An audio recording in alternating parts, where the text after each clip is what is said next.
In this video, I'm going to show you 11 things that we did when redesigning our client's product page to increase their conversion rates. This is going to be fast and furious. It's episode number 56 of CRO Insights, and let's jump straight into it. Okay, so there's a lot of changes here. I'm going to start with point number 1. These guys were running a sale, so quite simply, we just bolded and made more of it in that notification bar. Point number 2 is we instantly added trust. We used the brands whereby they were featured by and publications where they were featured in and just showcased them straight above the fold.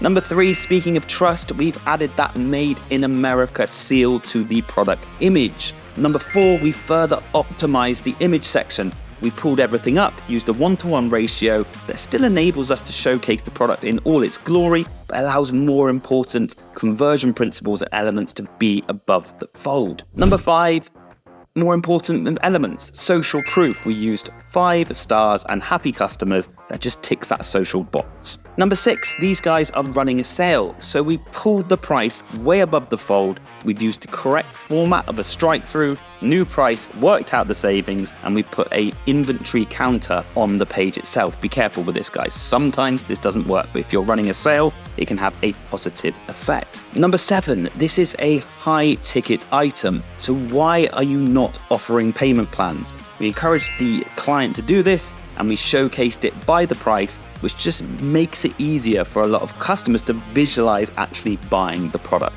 Number 8 and 9, we've been able to do because of changes number 4. Because we've shrunk that image up, we can now quite easily fit the size select and color select above the fold. Therefore, on mobile, when you're choosing that color select, it actually changes the image up top. It's all within the view. You don't have to scroll up and back, and the usability is so much better for the visitor. Number 10 is we've pushed that all-important add to cart button above the fold. We used a vibrant color that stands out against the white background. We've used add to cart with a cart icon, and we've backed it up with number 11, those payment seals that just help instill trust. If you'd like more tips and tricks on how to optimize your landing pages and ongoing A/B and CRO testing, then check out our YouTube channel and get in touch with us at ConversionWise.com if you want the best in the business to redesign your landing pages for higher conversion rates. I'll see you in the next video.